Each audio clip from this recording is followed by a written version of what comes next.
pour mesurer des angles, l'outil dont vous avez besoin, c'est le rapporteur. Mais ça sera surtout au collège. Nous, on va juste utiliser l'équerre, ça sera suffisant. Ce qu'il faut savoir pour les angles aigus, les angles droits et les angles obtus, c'est que les angles aigus sont les angles qui sont plus petits qu'un angle droit. Les angles droits font 90 degrés. Donc c'est bien ça. Et les angles obtus, c'est les angles qui sont plus grands que les angles droits. Donc à partir de ça, à partir de ces connaissances-là, on va utiliser l'équerre. L'équerre, tu vas la poser sur un angle, peu importe lequel. Là, on va choisir celui-ci, l'angle CDB.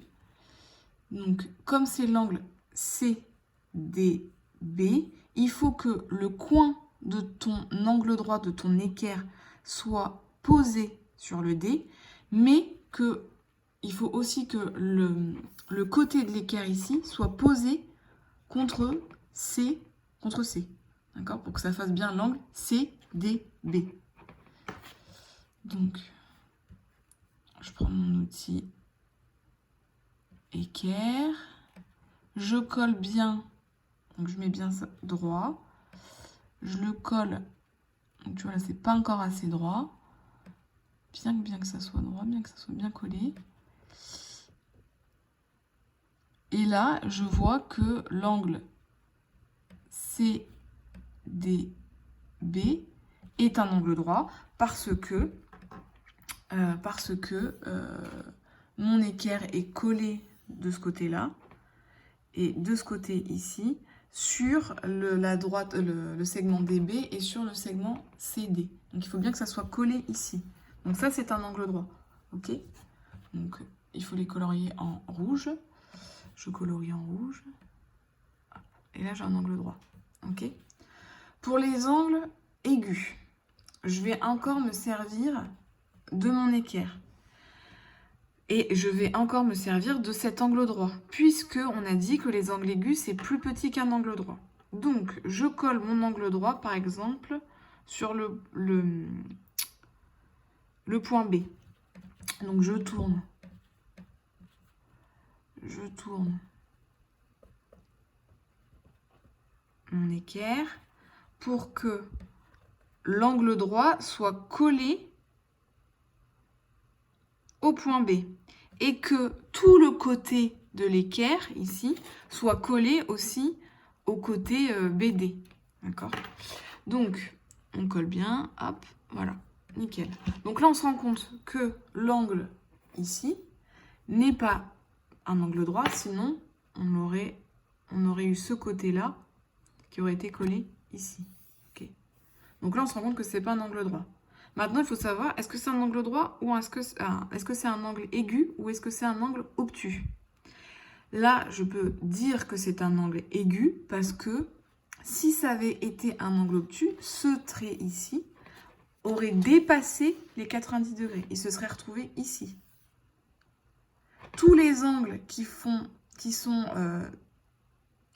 derrière en fait l'équerre, qui se retrouvent ici, d'accord, ou les côtés ici se retrouvent derrière l'équerre, ce sont des angles aigus parce qu'ils sont plus petits que 90 degrés. Donc ça, c'est un angle aigu.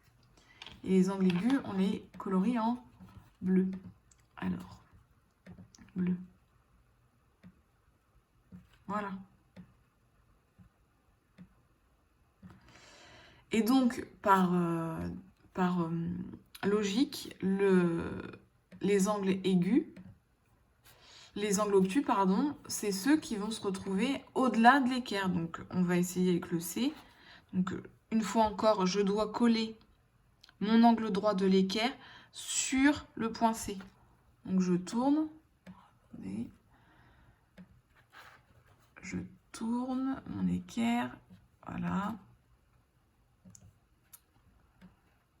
Tac. Hop. Donc là, on voit que mon équerre, elle est mal posée. Pourquoi? Parce que ce coin-là, il doit être collé au côté CD. D'accord? Pour que la mesure de l'angle, elle soit juste, il faut que ça soit collé à CD.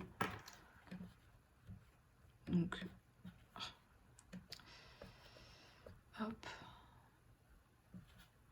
je la place correctement. Voilà. Normalement, c'est bon. Oui, c'est bon. Et donc là, on voit que c'est bien collé à CD. L'angle droit de l'équerre est bien collé au point C. Et là, je vois que l'autre côté CE, qui fait partie de la mesure de l'angle, dépasse les 90 degrés. D'accord? Donc ça dépasse, ça se met ici. Donc c'est plus grand que 90 degrés. Donc comme c'est plus grand que 90 degrés, c'est un angle obtus. Et donc je le colorie en vert. Voilà.